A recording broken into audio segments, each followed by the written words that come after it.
اصل بات یہ ہے، یہ اسلام کی نظریاتی تعبیر ہے۔ جو پہلی حدیث میں نے آپ کو سب سے پہلے سنائی تھی نا، حضرت عبداللہ بن عبادہ بن صامت رضی اللہ تعالی عنہ کے حوالے سے، کہ حضرت عبادہ بن صامت کہتے ہیں کہ میں نے نبی علیہ السلام سے یہ خود سنا ہے کہ آپ نے فرمایا جو لا الہ الا اللہ کی شہادت دے دے اور محمد کے رسول ہونے کی شہادت دے دے، اس پر اللہ تعالیٰ جہنم کی آگ کو حرام کر دیں گے۔ ٹھیک ہے، اس میں صرف توحید و رسالت کا ذکر ہے۔ دراصل یہ اسلام کی نظریاتی تعبیر ہے جو شہادتین سے کی گئی ہے۔ پورے اسلام جس کے اندر عمل بھی داخل ہے وہ نہیں ہے، اسلام کی نظریاتی تعبیر ہے۔ کیا مطلب؟ کہ بھائی بندے کے پاس وہ نظریہ ہو کہ وہ مسلمان رہے، اس سے کافر نہ ہو، بھلے اس کے پاس اعمال ہو نہ ہو، ایک نہ ایک دن وہ ضرور جنت میں جائے گا، اپنی بدعمالیوں کی سزا پا کے یا سزا کے بغیر معافی پا کے جنت میں ضرور جائے گا۔ لا الہ الا اللہ اتنا وزنی اور اتنا قیمتی ہے، چاہے اس کے ساتھ کوئی عمل نہ ہو۔ یہ مطلب ہے، یہ پورے اسلام کی تعبیر نہیں ہو رہی ان الفاظ سے، ان شہادتین سے، بلکہ اسلام کی نظریاتی یعنی نظریاتی اسلام کی، یعنی اسلام کے نظریے کی تعبیر ہو رہی ہے، نظریے اور عقیدے کی تعبیر ہو رہی ہے صرف یہ اس حدیث سے۔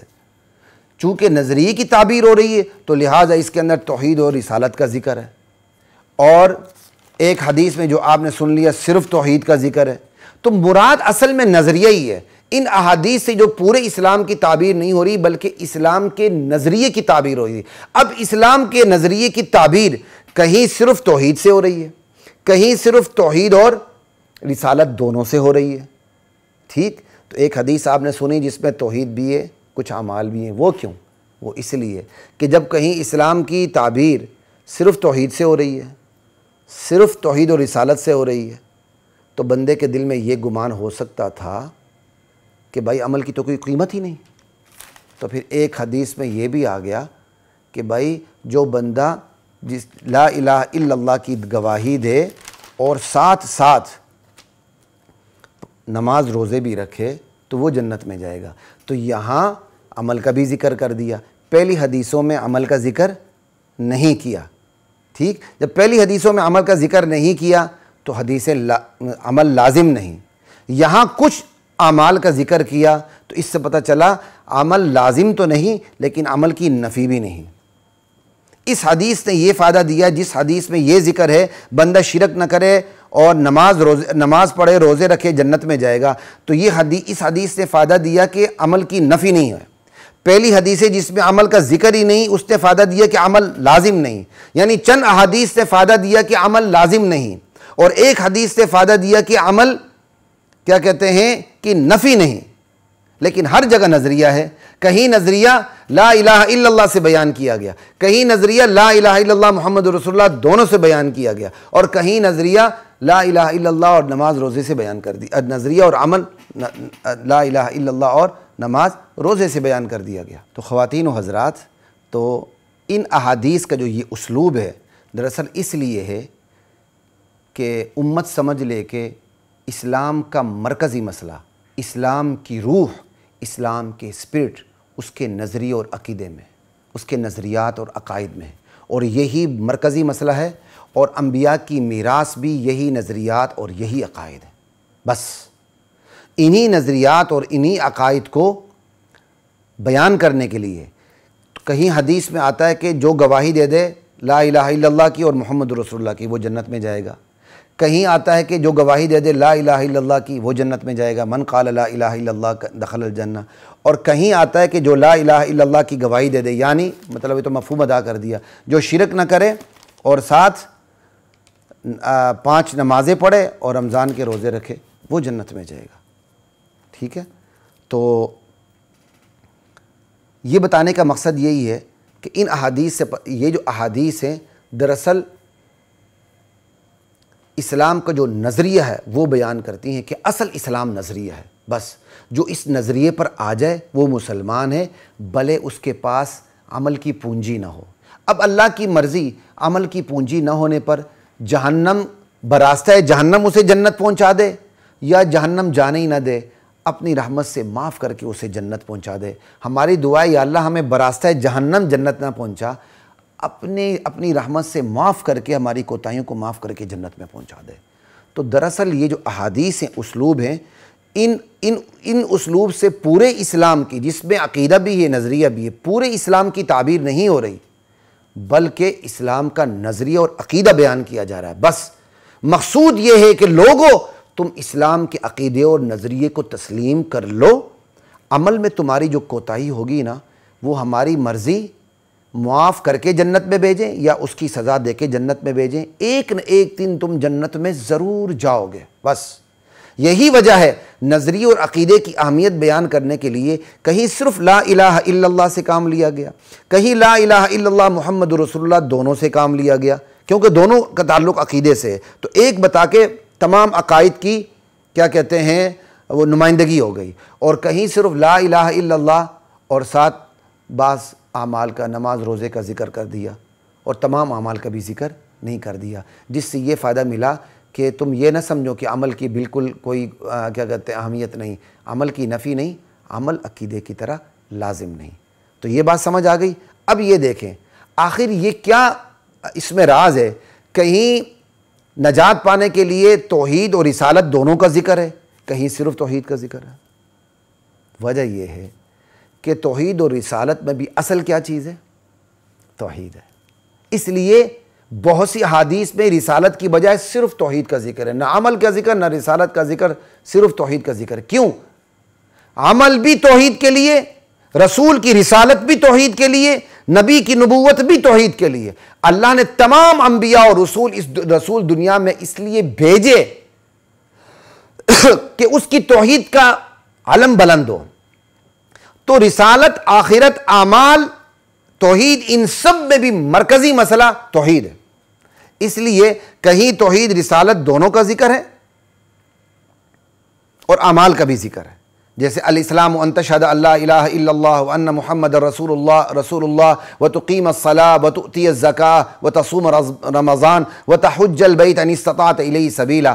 اب اسلام کی جو تعبیر ہے اس حدیث کے اندر، اس میں توحید بھی ہے، اس میں کیا کہتے ہیں رسالت بھی ہے، اس میں اعمال بھی ہے۔ دیکھ لیں، ٹھیک ہے۔ تو بعض احادیث میں توحید اور رسالت دونوں ہیں، بعض میں صرف توحید ہے۔ تو کیوں؟ کہ تمام اعمال سمٹ کے توحید رسالت آخرت کی طرف منتقل ہوتے ہیں، اور آخرت اور رسالت دونوں سمٹ کے صرف توحید کی طرف منتقل ہو جاتے ہیں۔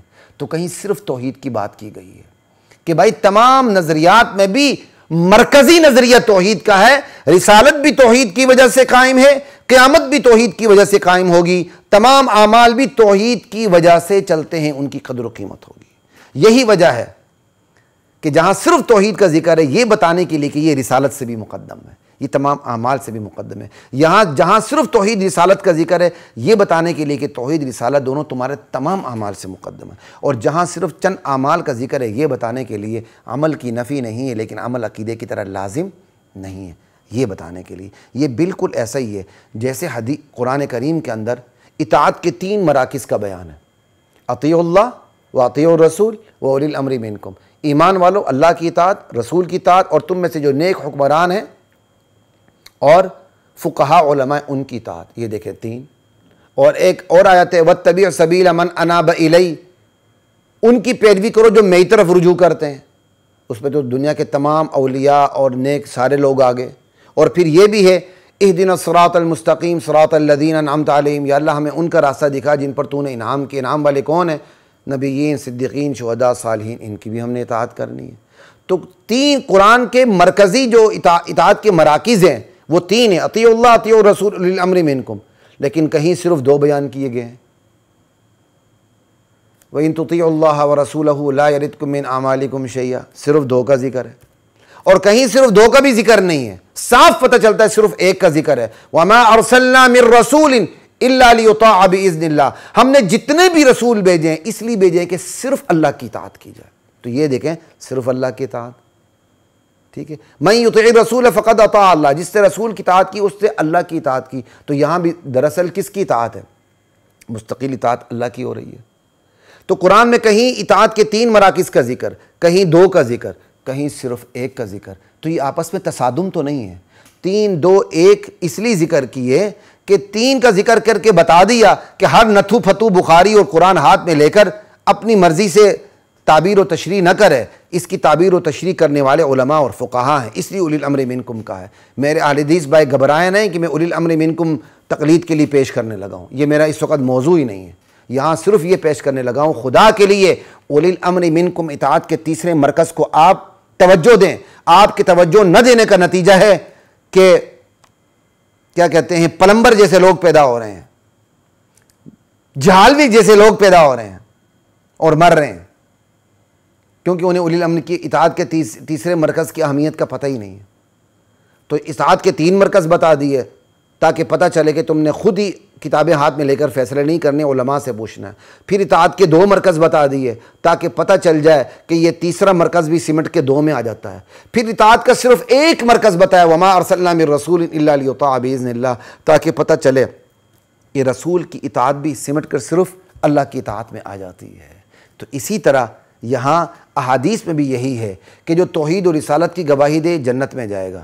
کہیں صرف توحید کا ذکر, کہیں توحید کے ساتھ عمل کا ذکر. کیا مطلب؟ اسی کو اسی طرح لیں, اعمال ہو, رسالت ہو, توحید ہو, بندہ جنت میں جائے گا. اب یہ سمٹ کر 2 میں آ گئے, اعمال بھی توحید رسالت میں آ گئے, کیونکہ توحید رسالت پر ایمان ہوگا تو انشاءاللہ اعمال ساتھ ہوں گے, نہیں تو سزا پاکی یا بغیر سزا کے جنت میں جائے گا. ٹھیک ہے, تو یہ 3 سمٹ کے 2 میں آ گئے. کس میں؟ توحید اور رسالت میں. پھر یہ 2 سمٹ کے 1 میں آ گیا. کس میں؟ صرف توحید میں. یہ میں نے اتنی تفصیل سے آپ کو بات کر دی ہے. مجھے امید ہے اللہ تعالیٰ مجھے اس کا اجر ضرور دے گا.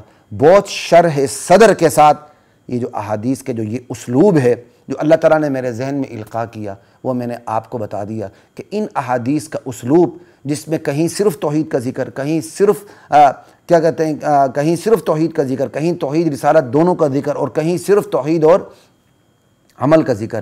اس سے مراد نظریے کی اہمیت بتانی ہے کہ مسلمان وہی ہے جس کا نظریہ اور عقیدہ ٹھیک ہو. عمل میں کمزوری اللہ کے ہاں قابل برداشت ہے. عمل نہیں ہوگا یا عمل کمزور ہوگا یا بدعمل ہوگا, ایک نہ ایک دن سزا پا کے بغیر سزا کے جنت میں ضرور جائے گا. لیکن جس کا نظریہ اور عقیدہ صحیح نہیں, عمل کے پہاڑ لائے, کیٹو لائے, ماؤنٹ ایوریسٹ لائے, ہمالیہ لائے, قراقلم لائے, کوہ ہندو کش لائے, جو مرضی لائے, پوری دنیا کو اعمال سے بھر دے, خدا کی قسم اگر اس کا نظریہ اور عقیدہ صحیح نہیں ہے وہ تحت الثری میں جہنم کے نچلے گڑھوں میں سے ایک گڑھے میں ہوگا, کیونکہ اس کا عقیدہ ٹھیک نہیں ہے. امید ہے آپ کو اس بات کی سمجھ آئی ہوگی. اور جہاں سمجھانے میں نے کمزوری دکھائی یا چونکہ تھکا ہوا تھا, یہ اللہ کی مرضی ہوتی ہے. کئی دفعہ بندہ کم الفاظ میں زیادہ سمجھا دیتا ہے, کئی دفعہ زیادہ الفاظ لگ جاتے ہیں. تو اللہ تعالیٰ میری اس کوتاہی کو بھی معاف فرمائے.